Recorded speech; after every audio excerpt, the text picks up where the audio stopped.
बोलो जयकारा बोल मेरे श्री गुरु महाराज की जय। श्री परमहंस दयाल जी भगवान की जय। बड़े ही प्रेम से ये प्राचीन ग्रंथ में से हम दादा गुरु महाराज जी की जीवनी श्रवण कर रहे हैं। प्रसंग चल रहा है हरिहर बाबा का।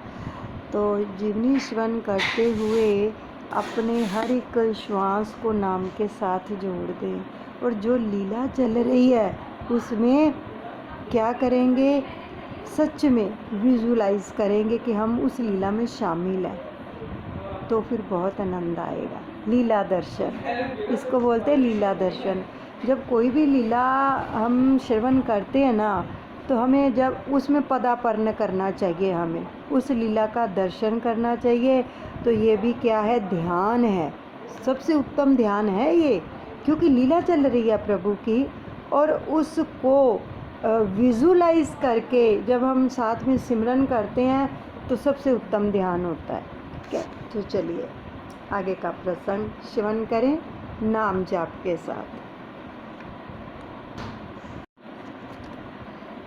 यह गायत्री संतों से मिलती है।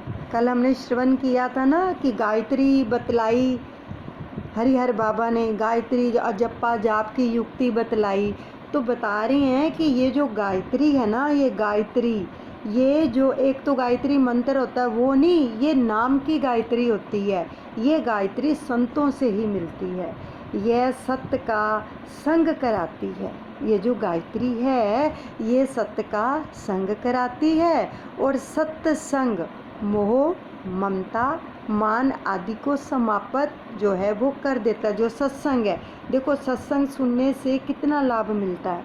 सत्संग के अंदर हमें कितनी चीज़ों का पता चलता है, क्योंकि सत्संग एक आईना होता है जिसमें हम अपना क्या है, अपना देख सकते हैं, अपने दिल का शीशा साफ कर सकते हैं। सत्संग एक आईना है, तो जिसमें सत्संग जो है वो मोह, ममता, मान आदि को समाप्त कर देता है। और जो मन मेर तेर की भूल में पड़ा हुआ है, वही सत्संग की कृपा से एक दिन प्रेम मगन होकर राम नाम की मस्ती में झूम उठता है।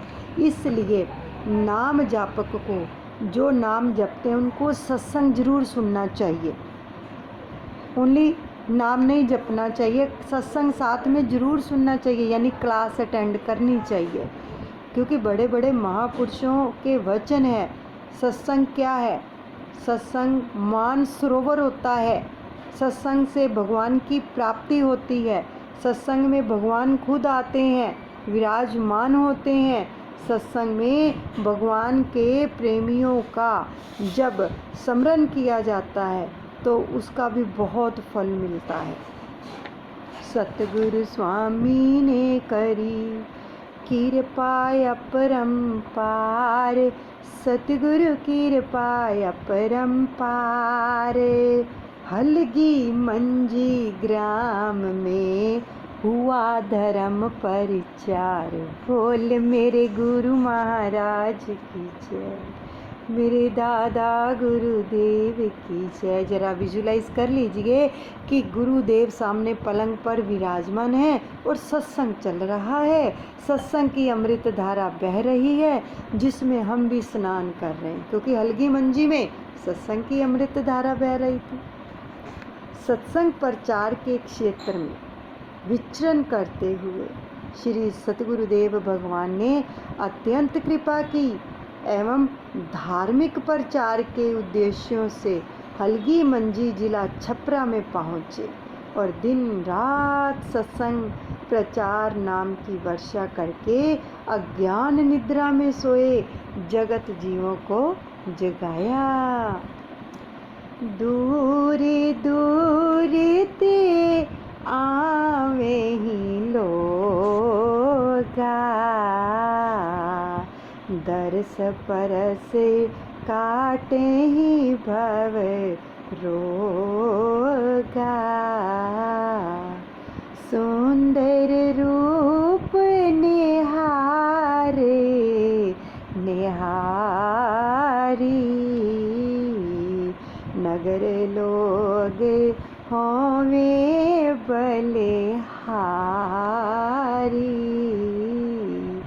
देखो इस समय जो श्री गुरु महाराज जी यानी हरिहर बाबा जी के दर्शन कर रहे थे ना, लोग बलिहार जा रहे थे, निरख कर सामने आए प्रभु।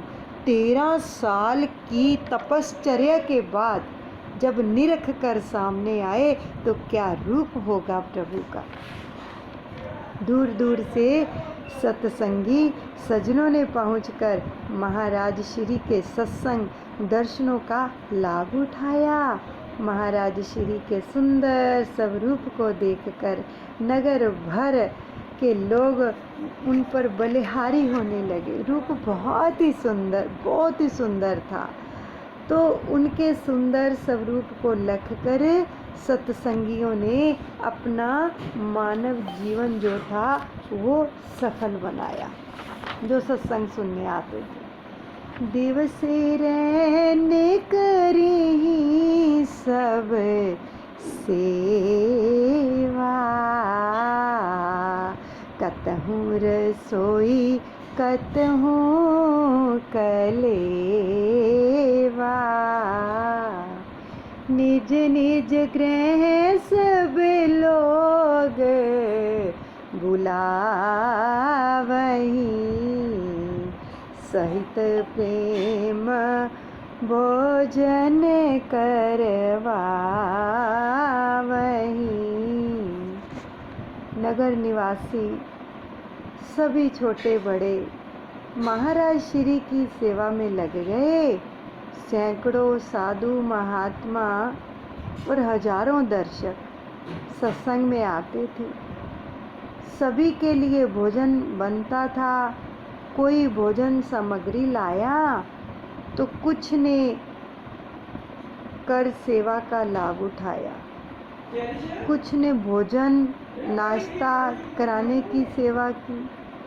तो इन्होंने अपने घर पर सतगुरुदेव महाराज को बुलाकर संगत सहित प्रेम से भोजन कराया। जही मार्ग सतगुरु चले आवत, गली बाजार गृह सब ही सजावत,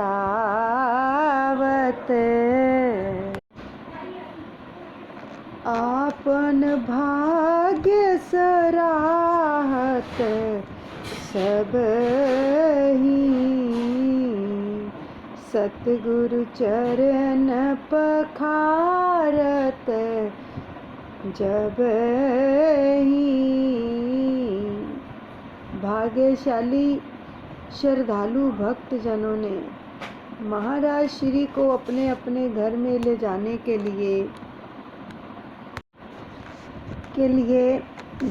लिए गली बाजार सजाए। और जिस मार्ग से महाराज पैदल चलकर आए उस रास्ते में चादरें, गलीचे आदि बिछाए गए। नाचते गाते भजन कीर्तन करते हुए फूलों की वर्षा की और अनगिनत सत्संगियों ने सतगुरुदेव के चरण कमलों को पखार कर अपने को धन्य माना। भयो पवित्र आज यह अंगना, हम गृह आए हमारे सजना, ऐसो कर्म कौन हम कीनो, कर कृपा प्रभु दर्शन दीनो। हलगी मंजी नगर के सब नर नारी जहाँ तहाँ बैठे सतगुरुदेव भगवान की लीलाओं का वर्णन करके अपने भाग्य की सराहना की। सच तो ये है कि सतगुरुदेव के चरण कमलों के पढ़ने से आज हमारे घर आंगन पवित्र हो गए, ये वो कह रहे थे। अवश्य ही हमारे पुण्य कर्म उदय हुए, वरना हमें ऐसे महापुरुषों के दर्शन कहाँ नसीब होते हैं। तो सच में हम भी कितना धन्यवाद करें जब हमें ऐसा सत्संग मिलता है, जब हमें अपने सतगुरु की जीवनी श्रवण करने को मिलती है प्रेमियों। तब हमें भी अपने भागों की सराहना करनी चाहिए कि प्रभु मैंने ऐसे कौन सो कर्म कीने होंगे जो आज मुझे आपकी लीला का रसपान करने को मिल रहा है, मुझे सत्संग में बैठने को मिल रहा है, मैं आपकी लीला का गुणगान कर रहा हूँ, मैं आपके आशीर्वाद से नाम जप रहा हूँ। ये तो प्रभु आपकी कृपा है। हमें तो बलिहार जाना चाहिए इस समय के ऊपर और उनका कोटि कोटि धन्यवाद करना चाहिए जब भी सत्संग की ऐसी घड़ियाँ नसीब हो जाएं जिसमें हमें प्रभु की याद दिलाई जाए, जिसमें प्रभु के साथ जोड़ा जाए, जिसमें नाम जपने की हमें प्रेरणा प्रभु दिलाते हैं। तो हमें कोटि कोटि धन्यवाद। ऐसे ही वो लोग कर रहे थे कि शुक्र है, शुक्र है। एक संकीर्तन मंडली का यह गीत तो आज तक भी हमारे कानों में गूंजता है। जिन्होंने ये लीला आँखों से देखी ना, वो बता रहे हैं कि वो जो मंडली होती थी सत्संग की, तो वो भजन गाते थे। हम घरे आए री हमारे सजना, पावन भयो री हमारो अंगना। ओ हम घरे आए री हमारो सजना, पावन भयो री हमारो अंगना। जहाँ जहाँ सतगुरुदेव महाराज जाते तो ये भजन गायन होता। श्री चरणन को परस करे, को आवत को जात, सतगुरु को आवत को जात। सो गति क्या वर्णन करूं, प्रेम ना हृदय समात। बोल मेरे गुरु महाराज की जय, मेरे दादा गुरुदेव की जय। श्री सतगुरुदेव जी के चरणों को स्पर्श करके आने जाने वालों का तांता लग गया तो उस अनोखे दृश्य का वर्णन ही नहीं हो सकता। वह प्रेम हृदय में भी नहीं समा रहा था, तो ऐसे अगाध प्रेम जो था सागर की तरह लहलहा रहा था और उछल उछल कर बाहर आना चाहता था। ऐसे अनोखे प्रेम का वर्णन नहीं हो सकता। प्रेम की गति ही कुछ ऐसी विचित्र है। मुखिया जी सोचत मन ही मने, कब हूँ करावे हम भी भोजने। फागुन ऐसो ही बीतना जाए, बड़े भागते दर्शन पाए। श्री सतगुरुदेव जी महाराज के चरणों में सत्संगियों का ऐसा अगाध प्रेम देखकर जो ग्राम के मुखिया थे ना, एक धनी वहाँ मुखिया भी थे, है ना, तो मन ही मन सोचने लगे कि हम भी महाराज श्री को अपने घर में बुलाएं, भोजन भंडारे की सेवा करें। तो बड़े भाग्य से तो इनके दर्शन हुए हैं, कहीं हमारा फागुन मास यूं ही ना बीत जाए। फागुन में होली आती है तो हमें भी इस बहती गंगा में गोता लगा लेना चाहिए, ऐसे मन में सोच रहे थे वो मुखिया जी। श्री चरणन में विनती कीनी, संकुचित मन आज्ञा दे दीनी, उन्मुख ते बोले प्रभु बैना, होली पीछे भोजन कहना। समय पाकर मुखिया जी ने भोजन भंडारे की सेवा के लिए महाराज श्री के चरणों में प्रार्थना कर दी, किंतु गुरुदेव भगवान मधुर मुस्कान में हाँ हाँ हो जाएगा ऐसे फरमा दिया, हाँ हाँ हो जाएगा, तो कहकर बात को टाल दिया। मगर मुखिया जी की इज्जत का भी सवाल था और प्रेमी भी था, भंडारा तो उसने देना ही था।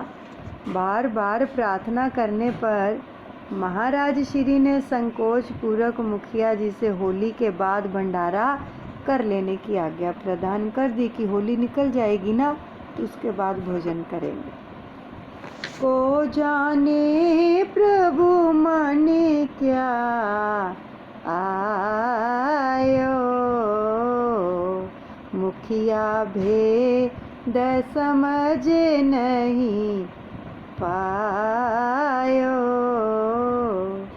संगत से विनती करवाई, हठवश अपनी बात मनाई। कोई क्या जान सकता है कि कल क्या होने वाला है। महाराज श्री के मन में क्या विचार आया, मुखिया बेचारा इस भेद को नहीं समझ पाया और प्रेमवश सारी संगत से प्रार्थना करवा दी, हठवश अपनी ही बात मनवाने की कोशिश की। होली के दिन होए भंडारा,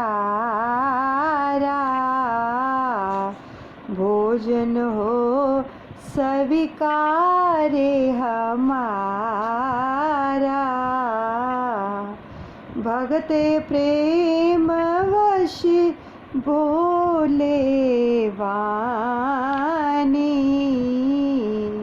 मुखिया है प्रेमी अति ज्ञानी।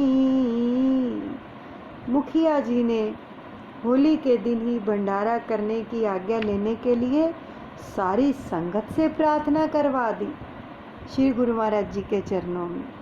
तो इसलिए महाराज श्री ने भगत के प्रेम वश मजबूर होकर कहा कि भाई मुखिया जी प्रेमी भी बहुत हैं और ज्ञान मार्ग पर भी चल रहे हैं, चलो जो प्रभु इच्छा होगी चलो।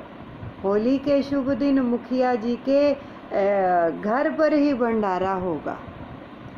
देखो कहते हैं ना, बिरथा ना जाए जन की अरदास। जब अपनी अरदास में कोई त्रुटि रह जाती या कबूल होने में थोड़ी देरी होती है तो फिर संगत जब अरदास करती है ना सबकी, तो प्रभु को मंजूर करनी पड़ती है, क्योंकि बिरथा ना जाए जन की अरदास। संगत की अरदास कभी वृथा नहीं जाती है। तो प्रभु ने जब संगत ने विनती की मुखिया जी के लिए तो प्रभु ने मान ली। तो होली वाले दिन ही आज्ञा दे दी कि होली वाले दिन ही भंडारा होगा, भोजन करेंगे मुखिया जी के घर। नगर ग्राम के लोग सब मुखिया ने बुलवाए, सतगुरु मुखिया ने बुलवाए। निकट संबंधी मित्रगण 150 इक्के आए, बोल मेरे गुरु महाराज की जय, मेरे दादा गुरुदेव की जय। अब मुखिया जी को आज्ञा मिलने की देरी थी, तुरंत ही समीप के नगर ग्राम में हरकारों द्वारा अपने मित्र सज्जनों को होली खेलने का एवं भंडारे का निमंत्रण भेज दिया मुखिया जी ने। तो मुखिया के संबंधियों ने भी पहुंचने में देरी नहीं की।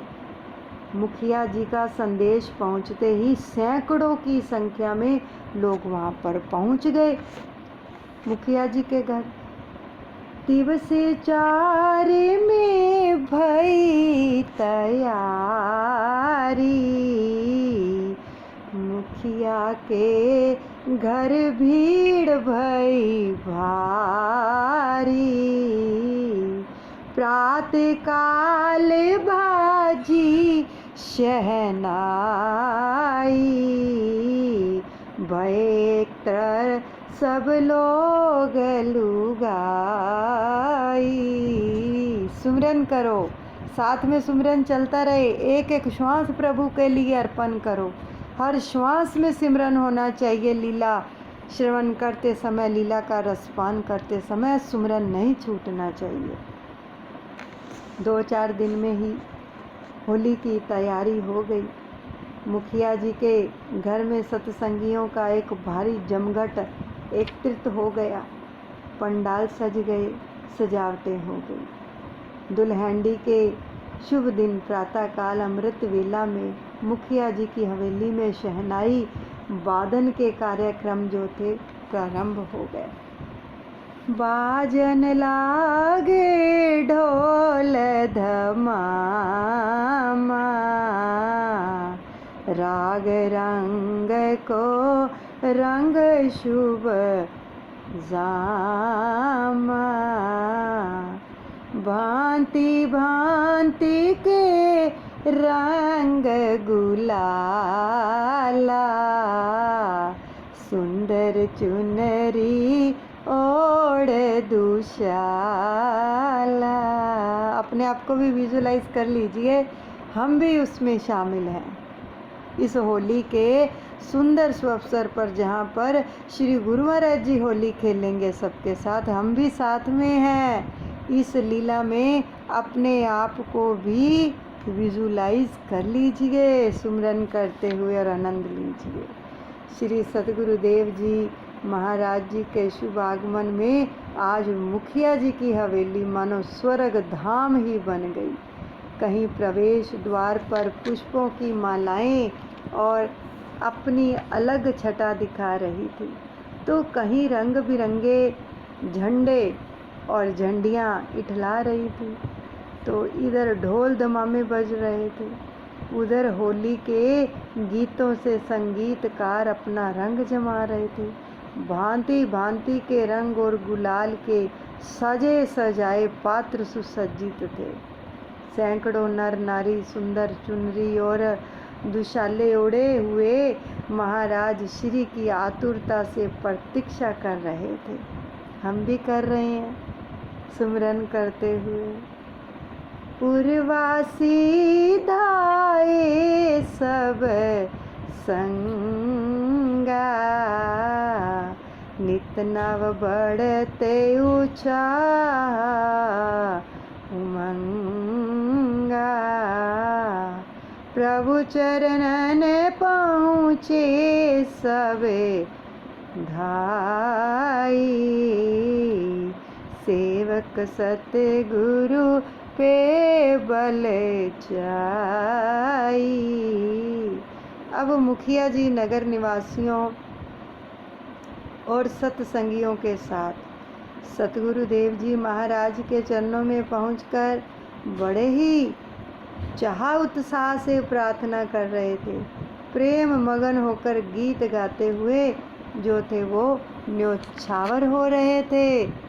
नाम महाराज के दर्शन करते हुए सुमिरन चलता रहे। कर प्रणाम दंडवत सब लोगा, धरनी पड़े भूल सब भोगा। बिन आज्ञा नहीं उठते उठाए, जिमी मातही बालक लिपटाए। संसारिक भोगों को भूलकर मुखिया सहित सभी लोग जाकर दंडवत प्रणाम करके धरती पर डंडे की तरह ऐसे लौट गए कि बिना उठाए उठे ही नहीं। महाराज श्री के चरणों में ऐसे लिपट गए कि जैसे बालक अपनी माता से लिपट जाता है। करो विजुलाइज कि हम भी अपने श्री गुरु महाराज जी के चरणों से लिपट गए हैं, प्रभु आ गए हैं और हम भी लिपट गए हैं उनके चरणों से। सतगुरु स्वामी जी उठे चले सेवक के संग, सतगुरु चले सेवक के संग, आगे सतगुरु जी चले पीछे सब सत्संग। बोल मेरे गुरु महाराज की जय, मेरे दादा गुरुदेव की जय। आज जो लीला दर्शन हो रहा है ना, ये सब नाम महाराज की कृपा है। जब हम नाम को नहीं छोड़ते ना, तब लीला दर्शन ये नाम महाराज हमें करवाते हैं। इसलिए नाम को नहीं छोड़ना, एक एक श्वास में सिमरन कीजिए और सतगुरु की प्यारी लीला का दर्शन कीजिए। भक्तों के प्रेम में वशीभूत होकर प्रभु देरी नहीं लगाते। सतगुरु भगवान अपने शिष्य मंडल के साथ तुरंत ही उठकर चल दिए। आगे आगे श्री सतगुरुदेव भगवान संत मंडली के साथ साथ चल रहे थे, तो पीछे पीछे भगत मंडली भजन कीर्तन गाती हुई आ रही थी। हम भी उसी में शामिल हैं। जहाँ जहाँ पग धारते मम स्वामी, तह तह सेवक करत नमामि। वर्षा पुष्प करत सब जावहीं, मार्ग में कछु वस्त्र बिछावहीं। उस पावन भूमि पर जहाँ जहाँ मेरे मालिक श्री सतगुरुदेव भगवान के चरण पड़ते थे, वहाँ वहाँ प्रेमी सेवक जन शीश झुकाकर उस पग धूलि को मस्तक पर धारण करते चलते थे। जहाँ जहाँ श्री गुरु महाराज जी के चरण जिस धरती पर पड़ते थे ना, तो जो पीछे पीछे लोग चल रहे थे ना प्रेमी जन, तो जहाँ पर चरण पड़े उस धरती की जो पग धूली थी, उसको नमन करते हुए शरीर पर धारण कर रहे थे। उस धूली को मस्तक पर धारण करते चलते थे।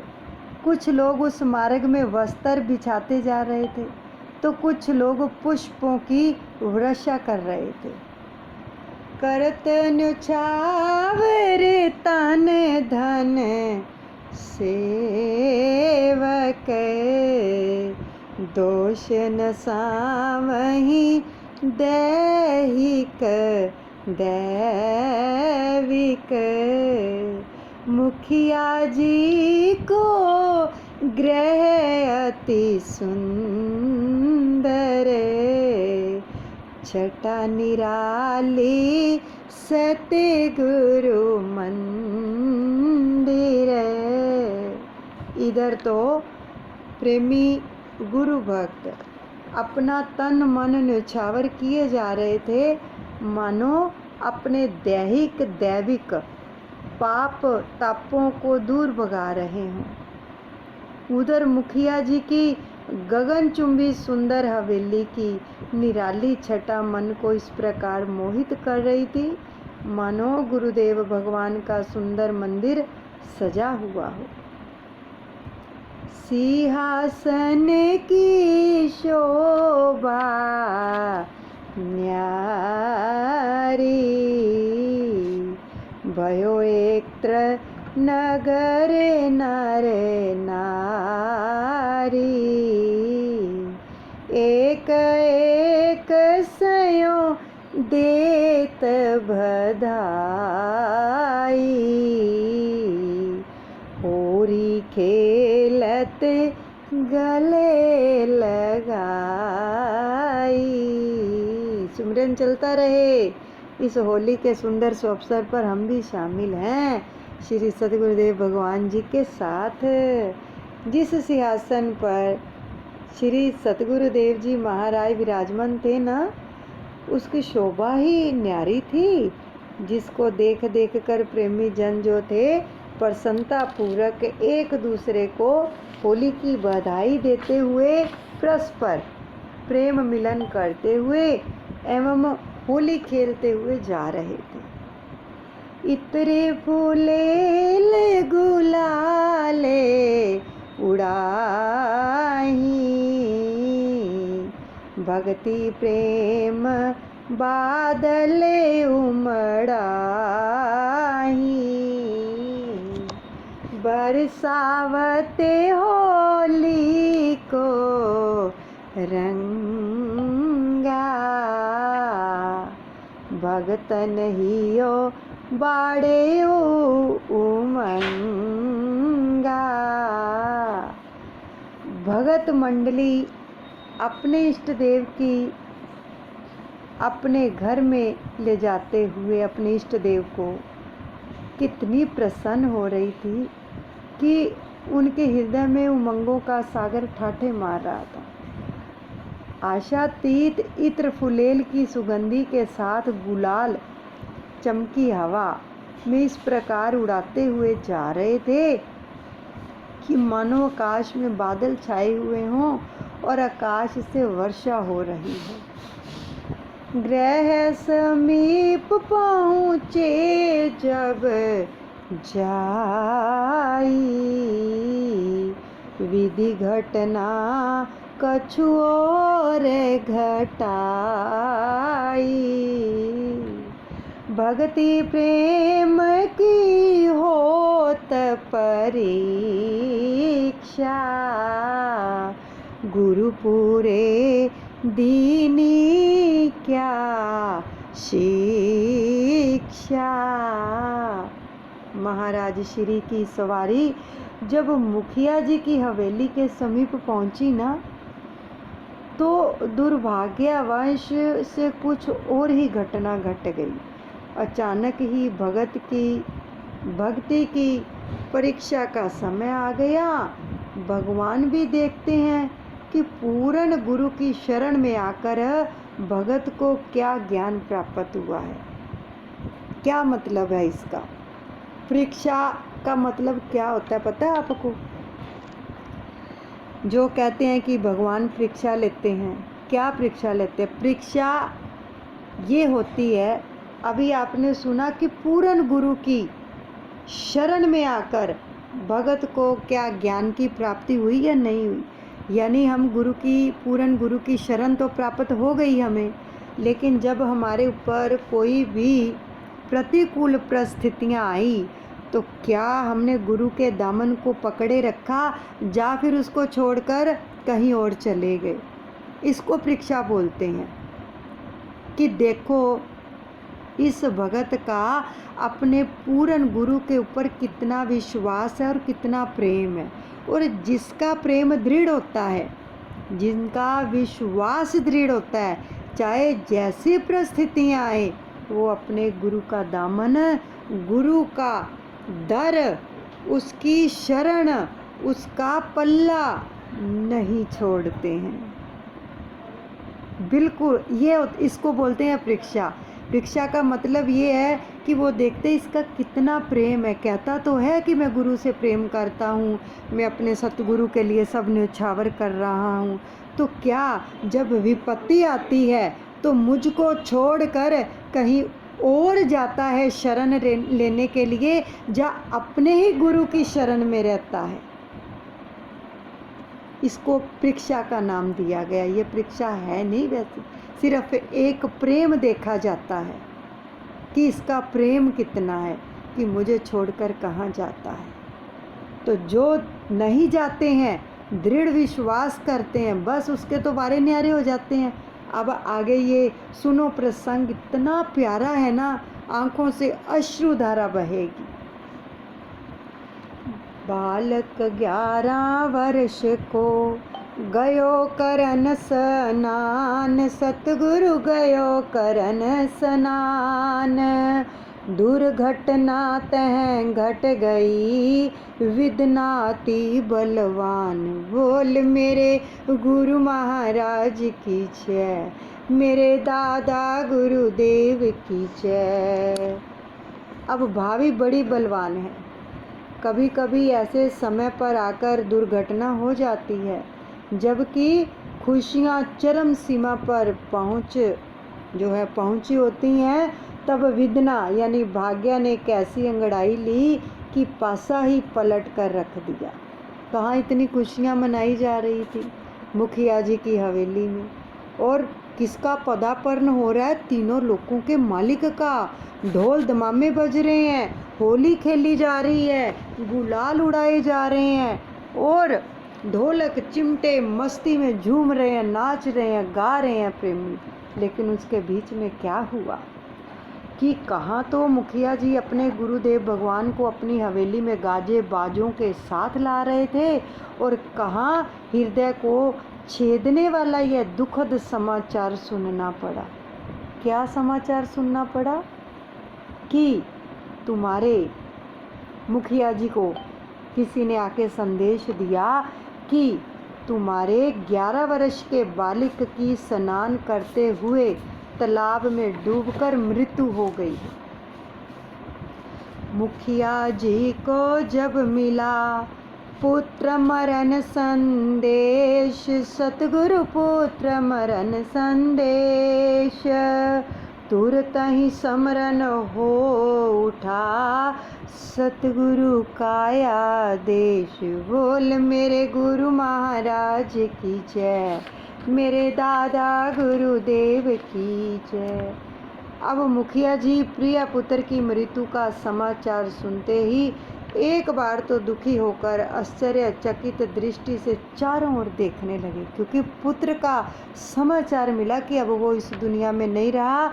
स्नान करते हुए जहाँ नदी में तालाब में गया था, वहाँ पर उसकी डूबने से मृत्यु हो गई।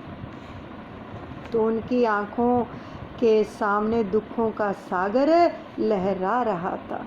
देखो, जिसके पुत्र का ऐसे समाचार मिल जाए तो उसकी हालत क्या होगी आप समझ सकते हैं। किंतु उस महान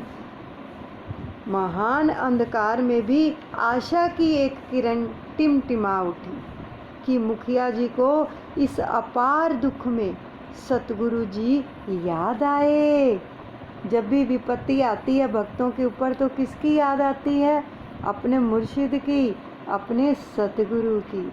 अब गुरुदेव का ध्यान आते ही जो उनका आदेश था वो याद आ गया। ज्ञान ध्यान सोई काम को, जो समय पे आवे काम, सतगुरु समय पे आवे काम। राज तिलक के पट तरे, वन गमने श्री राम। बोल मेरे गुरु महाराज की जय, मेरे दादा गुरुदेव की जय। अब श्री सद्गुरुदेव महाराज जी के मुख से सुना हुआ यह वाक्य याद आ गया कि ज्ञान ध्यान वही काम का होता है जो समय पर काम आवे। ये श्री गुरु महाराज जी ने वचन फरमाए थे मुखिया को। प्यास लगने पर जल पास होना चाहिए, तभी जीवन बच सकता है, अन्यथा नहीं बच सकता। जब प्यास लगी है, जल पास ही नहीं है तो जीवन तो जाएगा ना। तो उसी समय कुआं खोदने से प्यास नहीं बुझती। अगर कोई सोचे कि अब हमें प्यास लगी तो हम कुआं खोदने बैठ जाएं, तो क्या प्यास बुझ पाएगी? नहीं बुझ पाएगी। जल पास होगा तुरंत उस समय, तब प्यास बुझेगी, अन्यथा नहीं। और ज्ञान वही ज्ञान है जो पहले ही अंदर हो। भगवान राम को राज तिलक होते समय वनवास मिला था। मुखिया की ओ विचार मन माही, ऐसो समय मिलत पुनि नाही।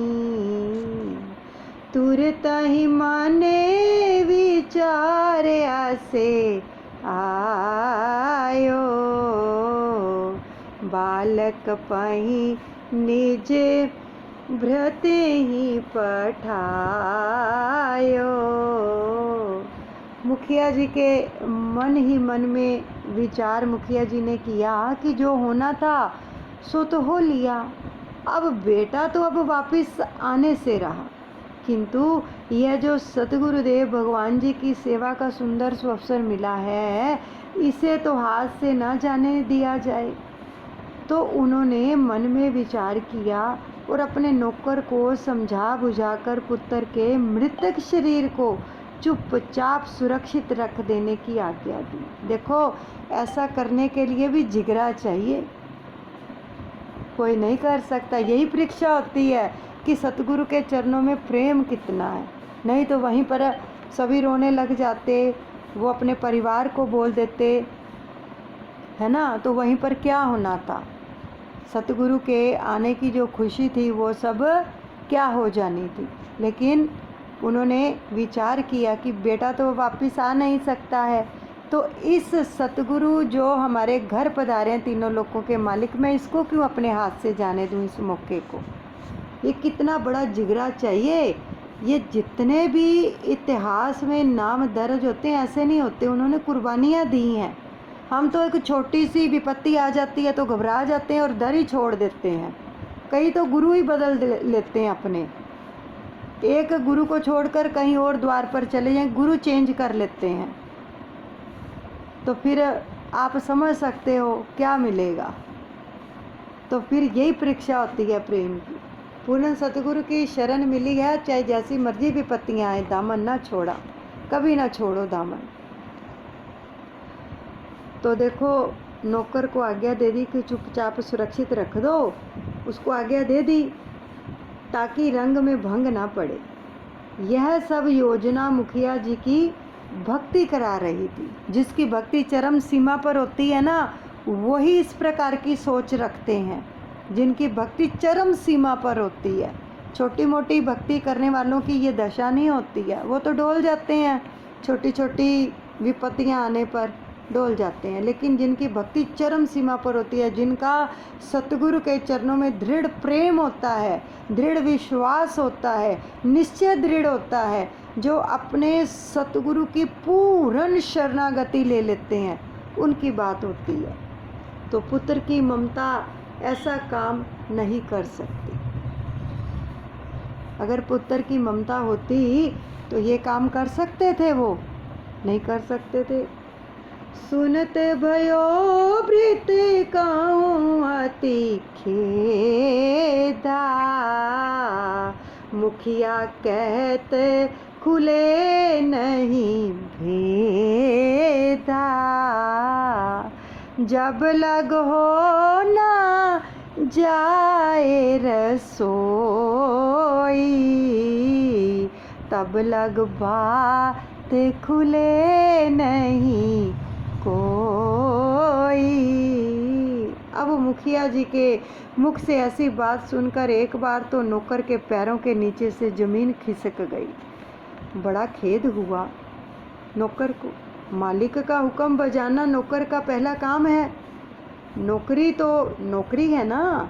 मुखिया ने नौकर को यह भी समझा दिया कि जब तक मेरे श्री महाराज जी भोजन नहीं कर लेते, तब तक यह भेद किसी कीमत पर भी नहीं खुलना चाहिए। क्योंकि न्योता दिया, निमंत्रण दिया था मुखिया जी ने कि हमारे घर में भोजन करो। अगर ये बात खुल जाती तो क्या श्री गुरु महाराज जी भोजन करते? नहीं करते, ऐसे लौट जाते, सारी संगत ऐसे लौट जाती, रंग में भंग पड़ जाता। लेकिन जो भंडारा बनाया गया था, भोग बनाया गया था, तो मुखिया जी कहते कि वो भोग लगना चाहिए, जब तक मेरे प्रभु भोजन नहीं कर लेते हैं तब तक ये भेद किसी पर नहीं खुलना चाहिए। देखो ऐसा प्रेम होना चाहिए। शिक्षा लेते हैं हम यहाँ से, हमें इसीलिए तो कहते हैं सत्संग सुनना चाहिए। जो सत्संग नहीं सुनते हैं वहाँ पर फिर ऐसी भक्ति की चरम सीमा पर कैसे पहुँच पाएंगे हम। ये रूहानियत की क्लास है, सत्संग जरूर सुनना चाहिए। तुरत ही भृत बालक कहूलाई, एक खाट पर दियो सुलाई, काहू ने बात न जानी, ग्रह योगी किमि बसहि ज्ञानी। अपने मालिक की आज्ञा का पालन करते हुए जो नौकर था ना, वो तुरंत भागता हुआ पहुंचा और बालक के मृतक शरीर को वहाँ से तालाब से उठाया, नदी से जहाँ पर वो स्नान करने गया था, वहाँ पर उस शरीर को लाकर एक बंद कमरे में लिटा दिया, क्योंकि हवेली थी बहुत बड़ी मुखिया जी की, और ऊपर कमरे में उसको लिटा दिया। अब इस बात का किसी को भी पता चलने नहीं दिया उस नौकर ने, क्योंकि आज्ञा थी मुखिया की। अब मुखिया जी ने घर गृहस्थी में रहकर आज एक ऐसे सच्चे ज्ञानी की जो थी सबूत पेश कर दिया, सच्चे ज्ञानी का, कि निर्मोही रहकर भी संसार की यात्रा चल सकती है। ऐसे ही लोगों को गृह योगी कहा जाता है। ऐसे लोगों को यानी गृहस्थ में रहते हुए वो सन्यासी, वो योगी हैं, वो महात्मा हैं जो इस प्रकार की गृहस्थ आश्रम में रहते हुए भक्ति करते हैं। तो फिर आगे सतगुरु की कृपा पता है कितनी बरसती है, आप अंदाजा नहीं लगा सकते। हरि चरणन स्यों बांधेओ डोरी, खेलहि गुरु प्रेम की होरी, मुखिया ग्रह प्रभु आन पधारे,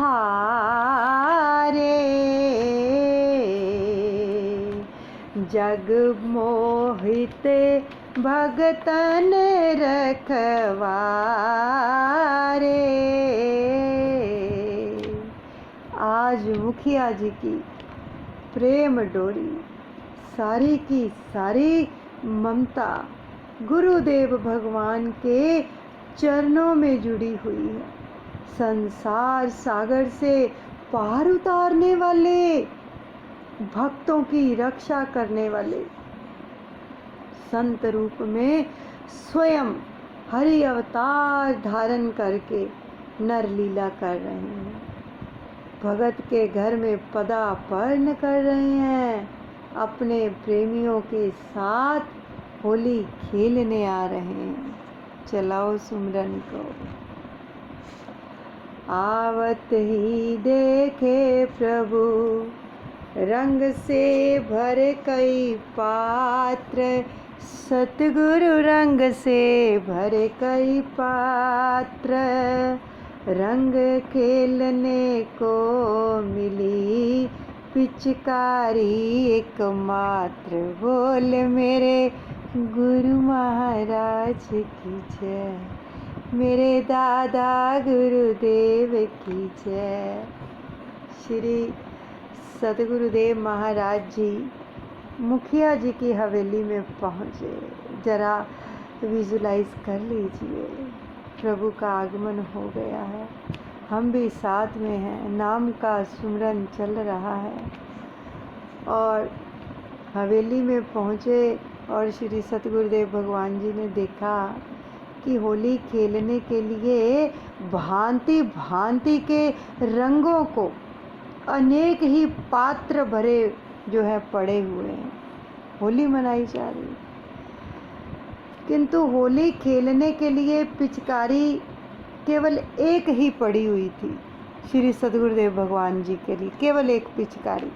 बाकी जितने भी पात्र थे सब में रंग भरे हुए थे, लेकिन पिचकारी एक थी। मुखिया जी ने पकड़ कर दीनी सतगुरु हाथ, और सतगुरु दीनी सतगुरु हाथ, भगतन को रंग दीजिए।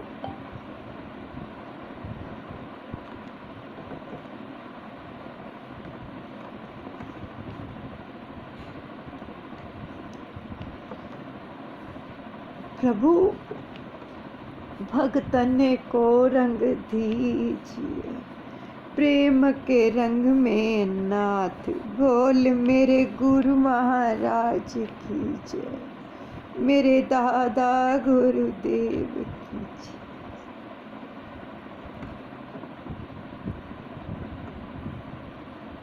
मुखिया जी ने वह पिचकारी उठाकर श्री सतगुरुदेव भगवान के कर कमलों में पकड़ाकर प्रार्थना की, हे प्रभु कृपा करके आज अपने भक्तों को प्रेम के रंग में रंग दीजिए। चकित दृष्टि प्रभु देखते, इत उत चारों ओर, सतगुरु इत उत चारों ओर। हम होली खेलें तभी, लाओ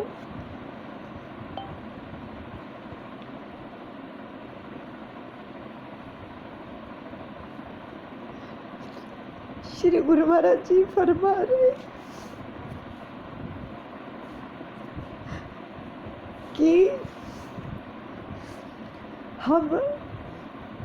हम होली खेलें तभी,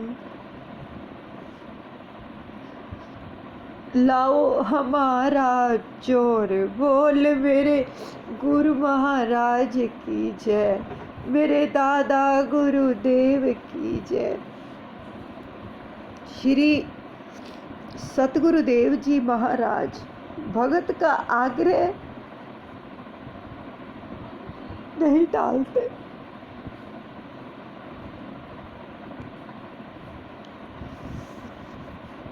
पिचकारी पकड़ तो ली, किंतु चकित दृष्टि से चारों ओर देखा कि जैसे किसी की खोज कर रहे हैं, कि खोज कर रहे हो, कि या मानो कि इंतज़ार कर रहे हो कि होली किसके साथ खेलें। देखो, अगर भगत अपने प्रीतम के ऊपर दृढ़ विश्वास रखता है ना, तो ये मत सोचो कि वो प्रेम नहीं करता।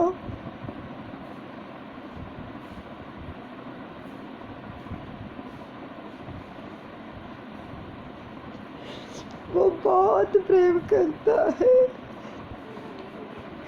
हमारे प्रेम के अंदर कमी है, लेकिन उसके प्रेम के अंदर कोई कमी नहीं रह जाती। अब क्या हुआ कि होली किसके साथ खेलें। घट घट की जानने वाले प्रभु कैसी होली खेलना चाहते थे, ये कोई नहीं जान पाया। आखिर श्री महाराज जी को कहना ही पड़ा कि हम तो तभी होली खेलेंगे जब तुम हमारे चोर को लेकर आओगे। परंतु इस भेद को कोई भी समझ नहीं सका।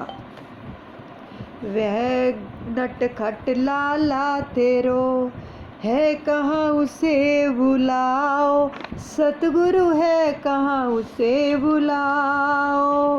होली उससे होएगी पहले उसको लाओ। बोल मेरे गुरु महाराज की जय, मेरे दादा गुरुदेव की जय। अंतर्यामी प्रभु क्या लीला कर रहे थे, कोई क्या जान सकता है। बड़े प्रेम दुलार से मुखिया जी को संबोधित करते हुए पूछा कि मुखिया जी, हमारा चोर कहाँ छिपाया है? उस नटखट को लेकर आओ जो आपके साथ निमंत्रण देते समय आया था। क्योंकि जब मुखिया जी ने श्री गुरु महाराज जी को विनती की थी ना, तब उनका बेटा साथ गया था कि हमारे घर में भोजन करो, हमारे घर में जो भंडारा है, होली खेलो, भोजन करो, तब वो उनका बेटा उनके साथ गया था। तो श्री गुरु महाराज जी फरमा रहे कि उसको लेके आओ अब जहाँ पर भी है। तो हम सबसे पहले उसी से होली खेलेंगे। अब होली कोई अकेले थोड़ी ही खेली जाती है, होली में तो दोनों तरफ से रंग की पिचकारियाँ चलती हैं। और बुलाओ अपने बेटे को, हमारी पहली होली उसी से होगी। ऐसे श्री गुरु महाराज जी ने मुखिया जी को फरमाया। तो देखो, ये मत सोचो कि अगर हमें कोई विपत्ति आती है तो अगर हम अपने सतगुरु का दामन नहीं छोड़ते हैं तो सच में सतगुरु पूरी कृपा करते हैं उस जीव के ऊपर, उस प्रेमी के ऊपर, जब हम डोलते नहीं हैं, जब हम किसी और द्वार पर नहीं जाते। इसलिए प्रार्थना की जाती है कि प्रेमियों, हर रोज़ प्रार्थना करो दादा गुरुदेव से कि प्रभु श्री गुरु महाराज जी, मेरे ऊपर जैसी भी परिस्थितियाँ आएँ, लेकिन मैं आपका द्वार छोड़कर किसी और के दर हाथ ना फैलाऊं, किसी और के दर अपनी झोली ना फैलाऊं।